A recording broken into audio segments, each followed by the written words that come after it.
Good morning, good evening, good afternoon, wherever you are in the world. Welcome to my channel. My name is Russ Shaw. These are records I got for $1 and some other stuff. All right, I'll share some other stuff too. But I was surprised to find some pretty decent stuff for $1.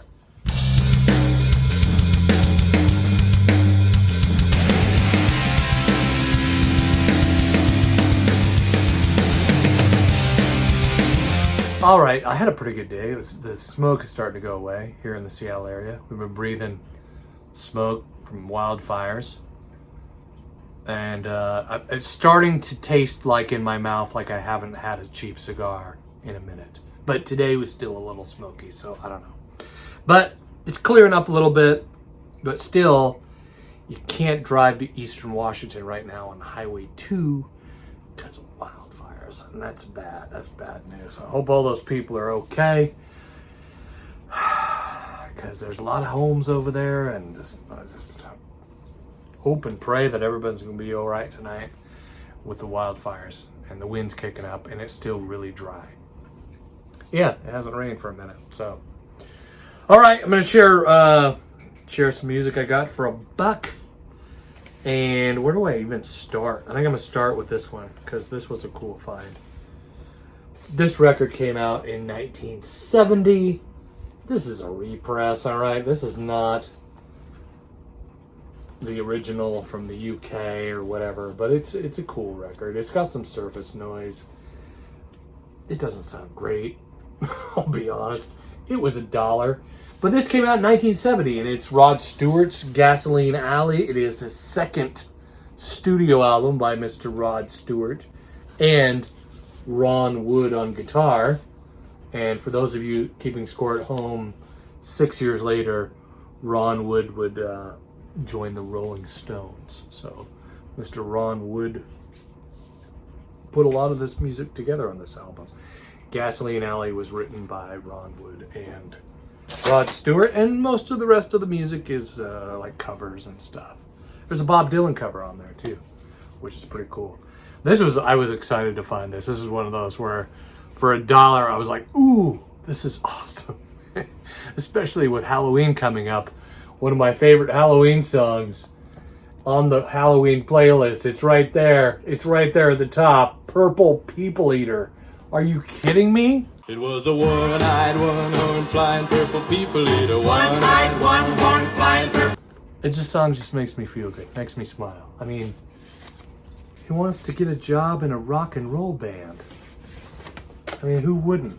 But you're a purple people eater, so it makes things difficult. It makes things hard. Life is tough if you're purple and you eat people. I'm just saying. So yes, Sheb Wooley. A lot of it's kind of country sounding. It's kind of a country thing to it, don't you think, love? Mm-hmm. There's some like Herb Albert in some of his music with sort of a kind of a country or southern twist. I don't know, but I like that record. Here's another one I got for $1. This is interesting. This is Bill Haley and the Comets. This is like a comp. It's like a best of kind of thing. Again, for $1. And this record had me thinking about analog, right? This has some surface noise, but it's got this deep, rich, just listening to it on our system here, which I will share. I have to share my listening room experience. But you can hear this depth to this record, which is amazing. Like I put CDs on, they don't sound like this $1 freaking record. Bill Haley and the Comets, 1954. These guys rocked the freaking world with their Rock Around the Clock, which is it's in 1, 2, 3 o'clock, 4 o'clock, rock. 5, 6, 7 o'clock, 8 o'clock. Join me, hon. We'll have some fun when the clock strikes 1. We're gonna rock around the clock. Right, that's the theme song for Happy Days. Ron Howard was in that. He was Opie. I know. It's just a lot of white people. For whatever you believe about rock and roll in the early days, I like this record. It makes me feel happy. Like, I don't know if you can sit through this record or anything by Jerry Lee Lewis, right? Or Chuck Berry, right? Some of these guys from back in the day. You had a crappy day. You put this on. It's going to bring a smile to your face. It just is.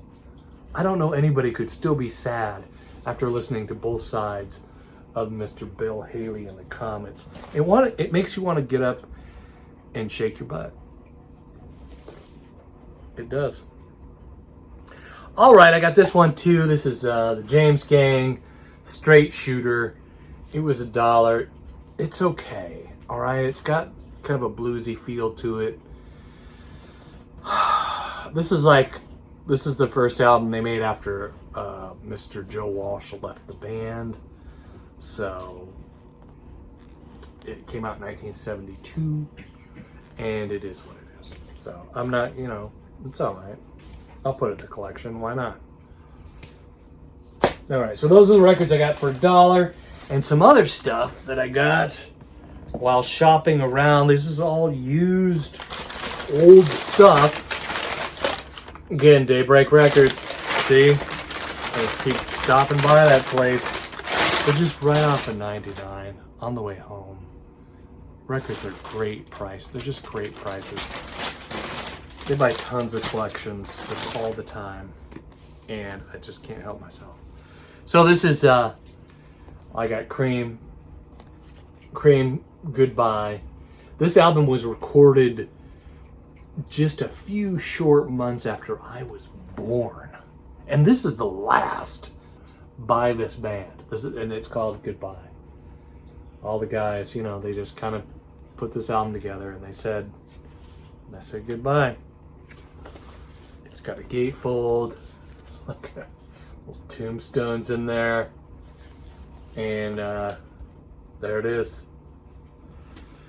But it is a very collectible record, and I picked it up for $10.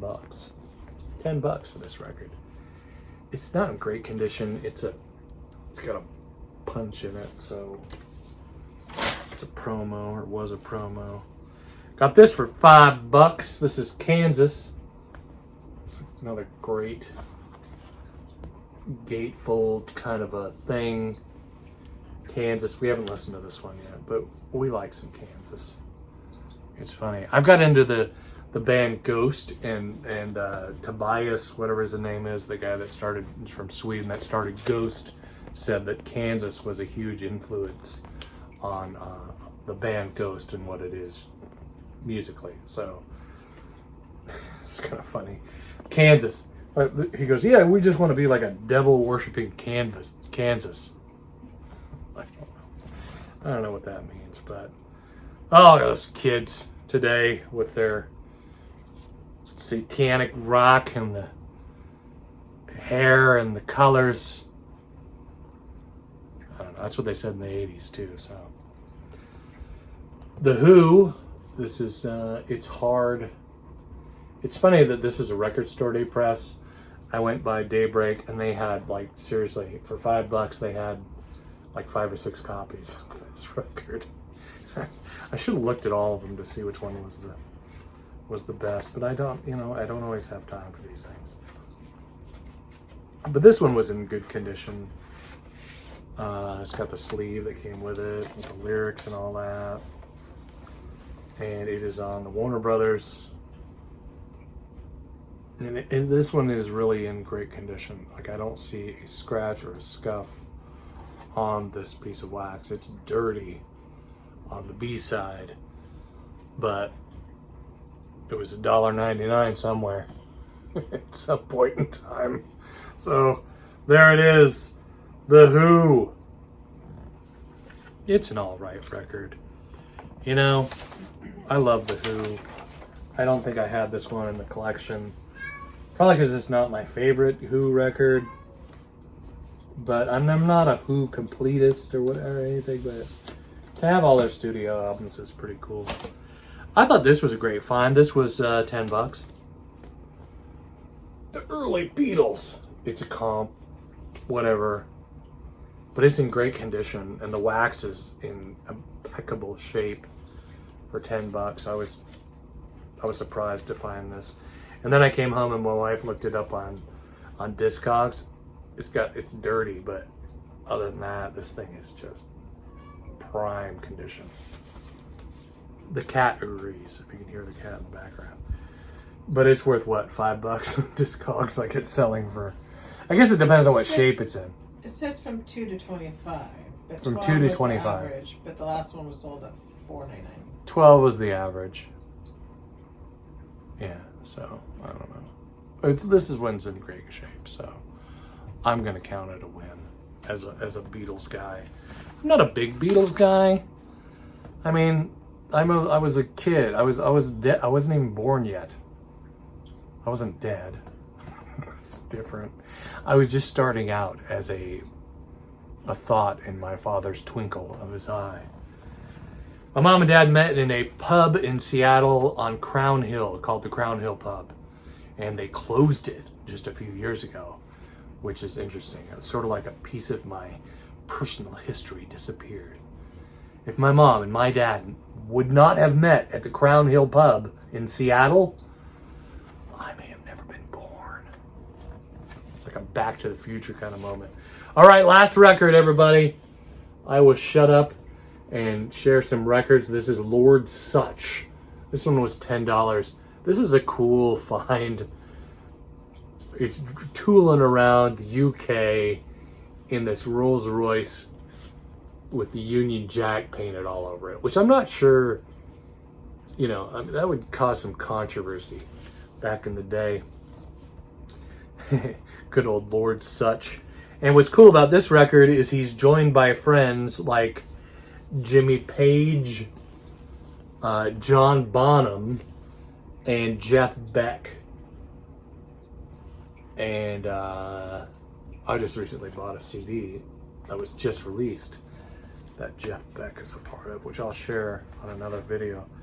But we really liked this record, right? Remember this? We spun this record and we were like, Lord Such, like this was a fun listen. It was a few weeks ago. Do you remember? She's like, I don't. Do you remember that?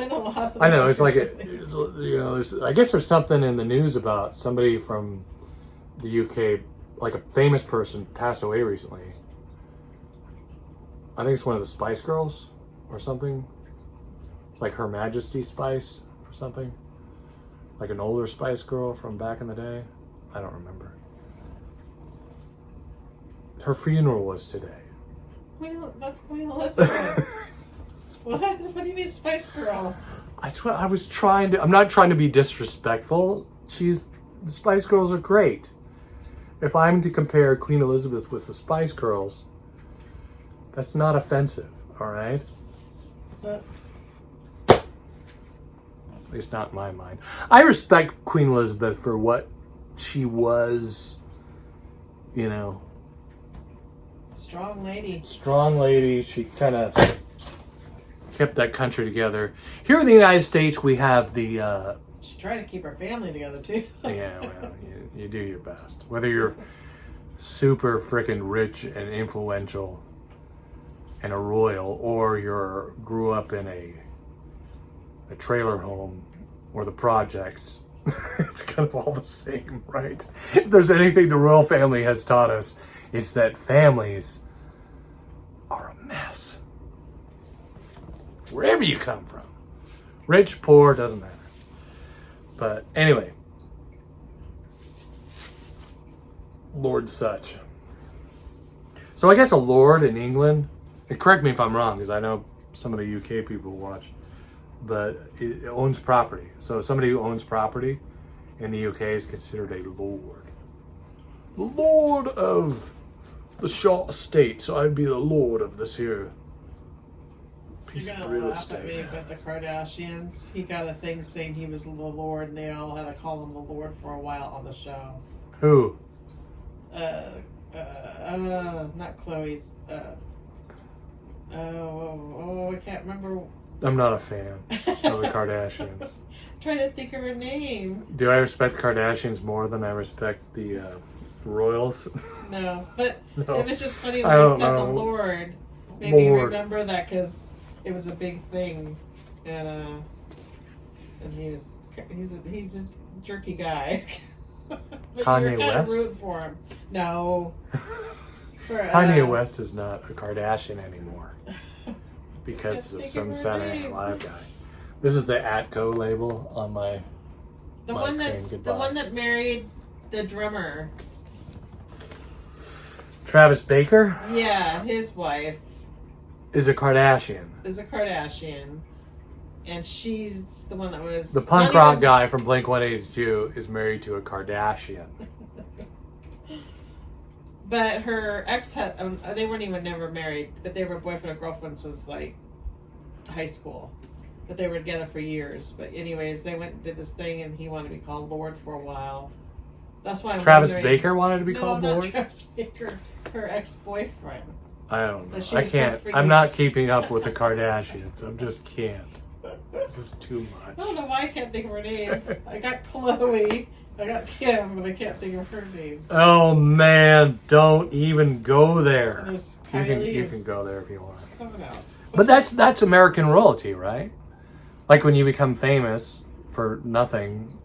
It's sort of like, and that's my criticism of the royals, is like they are famous and powerful because they popped out of a certain person's vagina. And where the Kardashians are kind of the same, right?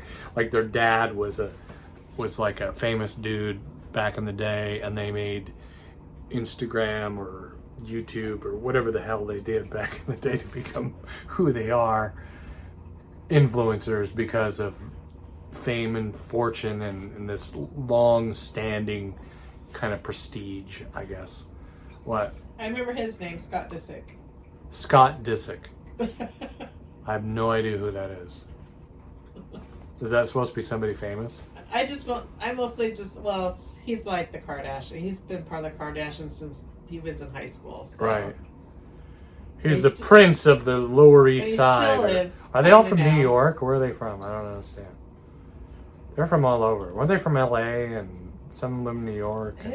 He lost his whole family, so the Kardashians were basically his family because his parents passed away. Oh God, I don't I care. know, my reality TV. But anyways, it was just funny. That was the funny couple episodes when he wanted to be called Lord Disick or whatever because of that kind of stuff. Because of Lord Such. Because Lord of- Such started it. Blame Lord Such if you don't like the Kardashians. I'm sure Lord Such is way more talented than the Kardashians. Thanks for watching. You know what? I like Kim Kardashian just for who she is too. She's like I don't know. Just listen to her stuff. I want to hate her, but I can't because she's just kind of a cool person. If I'm honest, in my heart and soul, I have nothing horrible and negative to say about Kim Kardashian. And I don't really care about the other ones as much to have an opinion. So I like Chloe. when we're talking about American royalty, it's the same over here as it is over there, all right? And it just makes you want to, you got to pull up this record and Lord Such will set you straight on all of this stuff.